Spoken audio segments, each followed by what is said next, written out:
Don't let yourself down this year. It's time to beat No Nut November. This is a great opportunity to conquer lust and live a life without the misery it brings. I bet you have tried to quit before, without any success. You may have been clean for days or maybe even a week, but you always find yourself committing the same disgusting sin time after time. So how are you supposed to stay clean for 30 days when you can't even go a week without giving in? It's not going to be easy, but if you follow every step I teach in this video, you'll get through the month and hopefully the rest of the year. But before I get into anything, you need to understand one thing. Why are you quitting in the first place? You can't quit if you don't know what you're quitting for. Are you trying to stop for the sake of the challenge? Or is it something deeper? The burden of misery that haunts you every single day. The disgust, shame, and guilt. The fact that you can't even think clearly, your mind is too focused on the cheap pleasure from lust, controlling you to dig into sin. Or is it the way you look at women? The way you objectify them for your own pleasure, looking at the flesh instead of the soul? Before you go through with the video, you need an answer to this. Alright, hopefully you know what you're quitting for. Let's get into it. You are not addicted to lust accidentally. It's a habit that feeds on your energy, spiraling you down to a dark place the more you do it. It makes you slow, predictable, and comfortable.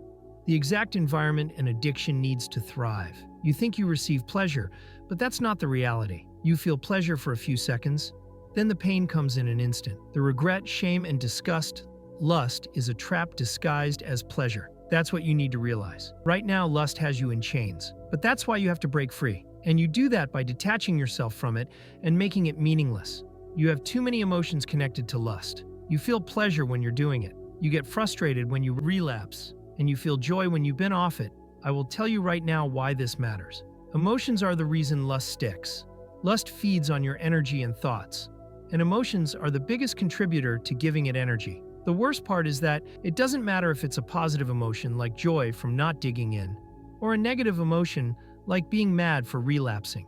They all give lust energy to thrive. It makes the urge 10 times stronger. That's why you have to detach your emotions, not by fighting or avoiding the urge, but by ignoring it. If you try to fight the urge, you'll just end up losing. Lust never backs down. If you try to avoid it, you'll end up meeting the urge sooner or later. That's why ignoring is the best option. Have you ever met anyone who is so attention-seeking that they'll do anything to create a reaction from you? It doesn't work to fight them by saying, "I don't care." You still give them the attention they want. But if you ignore them, they slowly move on because they can't get a reaction. This is exactly what you need to do with lust.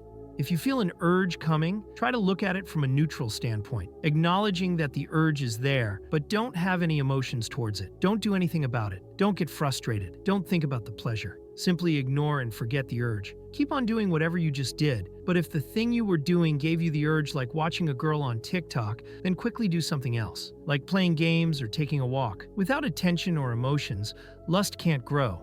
And when an addiction doesn't give you anything anymore, it's meaningless. That's how you defeat lust. Detach yourself and make it meaningless. You're not meant to live like a slave to your desires. Break free from the chains today. If this video gave you any value, I would appreciate it if you subscribed.